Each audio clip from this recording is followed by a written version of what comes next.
Bonjour tout le monde, j'espère que vous allez bien. Bienvenue dans les histoires d'Akuma. Moi je vais super bien comme d'habitude. Voilà toujours Akuma avec ses frères et sa famille. Le grand frère d'Akuma, il avait tellement de problèmes qu'il décida d'aller voir leur grand-père au village pour se plaindre de ses problèmes et de ses souffrances de la vie. C'est comme ça que le grand-père d'Akuma écouta attentivement son petit-fils Armand. Et puis à la fin, il tendit une poignée de sel à son petit-fils. Armand était tellement confus, il se demanda si ce sel avait des vertus magiques pour pouvoir le purifier et laver toute la douleur et la souffrance de sa vie. C'est comme ça que le grand-père d'Armand demanda à Armand de mettre cette poignée de sel dans un verre d'eau et l'eau boire. Chose faite par Armand. Après cela, le grand-père d'Armand demanda à Armand quel goût a cette eau. Armand déclara: « Oh grand-père, pas bon du tout, elle est trop salée. » C'est comme ça que Armand crachait alors l'eau là par terre. Et le grand-père d'Armand souria à la réaction d'Armand. Vous savez ce que le grand-père d'Armand demandait à Armand ensuite?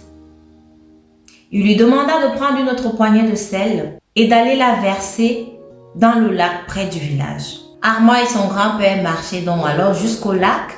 Arrivé au lac, Armand lançant cette poignée de sel dans le lac. Son grand-père lui demande: « Là où tu as lancé le sel là, mélange avec de l'eau, mélange avec l'eau du lac. » C'est comme ça que Armand se fit donc à mélanger ce sel avec l'eau du lac. Vous pouvez vous imaginer, il mélange tant qu'il pouvait. Après cela, le grand-père d'Armand dit à Armand: « Bois donc l'eau du lac. » Armand buva l'eau du lac sans aucun problème. Et son grand-père lui demanda: « Quel goût a l'eau du lac? » Comme Armand avait tellement soif, il buva abondamment cette eau du lac, tellement fraîche. C'est à ce moment-là que le grand-père d'Armand demandait à Armand: « Quel goût a l'eau du lac, mon petit-fils? » Armand répondit: « Oh grand-père, je ne sens du tout pas de sel. » C'est parfait. Tout étonné, il a répondu comme ça à son grand-père. Le grand-père s'assit alors à côté d'Armand, son petit-fils, qui était tout confus. Il lui prit donc la main et lui dit: « La douleur de la vie, c'est comme du sel pur. Ni plus, ni moins.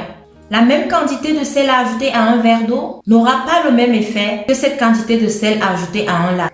Tu sais mon petit-fils, l'effet du sel dépend de la grandeur de son contenant. » Grand-père dit donc à Armand: « Tu sais Armand, dans la vie, la quantité de douleur que l'on a reste exactement la même. Cependant, la quantité d'amertume que nous goûtons dépend du récipient dans lequel nous mettons notre douleur.